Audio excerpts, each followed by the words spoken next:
When the pandemic came, we were actually caught by surprise. So my life as a rehabilitation medicine specialist was put on hold. I had a lot of friends, I had a lot of acquaintances that were hit by COVID, and even family members. I mean, of course, a lot of them died.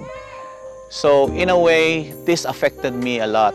Being a rehab medicine specialist and dealing also with sports medicine, so all sporting activities was also put on hold. So what happened was, I think I developed some kind of depression. No? I had a hard time sleeping. With this, I actually sought consult with a close friend of mine, a psychiatrist at that. She told me that really you have symptoms of depression. So she suggested that I keep myself busy. I have to have some diversions. So one thing that I did was actually I got a dog, no? Because I stay by myself in the house. So I bought a dog, and I started to become busy because I had to feed him, I have to walk him, and that was a good start. And then one day while I was walking my dog, I met another guy. She was actually my neighbor, and she was also walking her dog. And I asked her where she was from.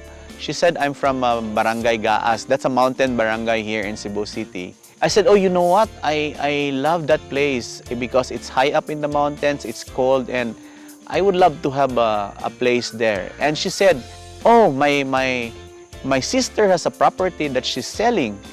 I said, really? I went to the mountains and saw the place, and it was like love at first sight. And that's when my passion, I don't know, is it a passion? It was a passion, or it was something that was really in me already, that I started to go to the place and started some kind of development. When I'm here, I'm happy to be in commune with nature, in commune with animals. I'm able to get away from my city life, no? As much as possible every weekend I'm here. No? I did not have any formal background on how to do farming, but I don't know if you call it hodgepodge or lagay dito, lagay doon, but I got some animals. No, I planted some trees, fruit-bearing trees. I had langka, I had guavas, I had lanzones, I had lemon, calamansi.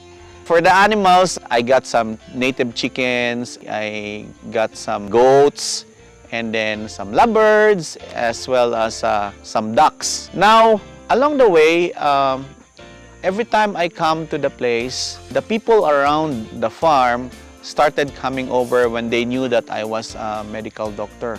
They would come and ask for medical consult. No, they bring along their kids. They would ask me, oh, you know, doc, my daughter or my son has a fever and cough. What is good for them? So I started saying, I cannot do away pala with being a doctor, no? Even if I am in the high up in the mountains or I am in an isolated place. So they would come to me, and it even came to the point that I became a godparent during the baptism of one of the kids, and then I stood as a principal sponsor in the wedding of a couple who got married. No, I also enjoy sharing with them. So every time I come, especially on weekends, I bring something for the kids. I bring some, you know, just some cookies, some candies.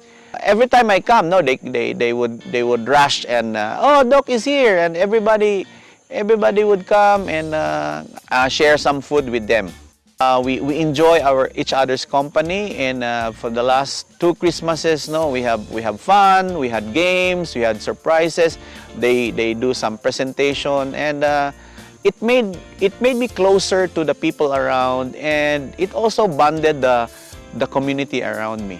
Of course, being a rehab medicine specialist, I realized that I was still able to apply, my profession in not just in the hospital but also in sharing with the community. One time I saw somebody, a guy who was playing basketball, and he was actually an amputee. And I said, did you ever had an artificial leg? And he said, no, I never had an artificial leg, but I want to have one.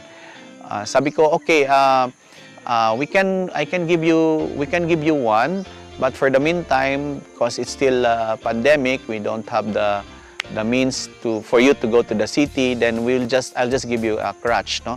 So I gave him a crutch which I got from the hospital, from my friends also, and he's now using the crutch, no? And pag wala ng pandemic, we can probably do the actual fitting of his prosthesis. And also there are people here that needs our specialty rehab, no? But then medyo malayo sila sa city, so if they need physical therapy, wala talagang means. So I just teach them the basics of ROM, basics of exercise, and so they can at least do some mobilization for their patients. The latest that I saw was a patient who had a stroke, no, and she's actually hemiplegic, and they have a hard time moving her around. So again, I asked help from my colleagues from the department also in Vicente Soto, and we were able to give her a wheelchair, so at least she can move around. No? It's easier for them to navigate their place. At the end of the day, I realized that every time I come here, even if you are away from the hospital, away from your clinic, you're being a doctor, you're being a medical professional, will always be there. You're being a rehab medicine specialist can always be used, even if you are not in an ideal setup or in an ideal setting. As they say, once a doctor, you're always a doctor. Once a medical professional, you're always a medical professional. And it's always in us to really care for those who need us. Wherever you are, no? You cannot refuse when somebody comes to you needing your help, needing your medical attention.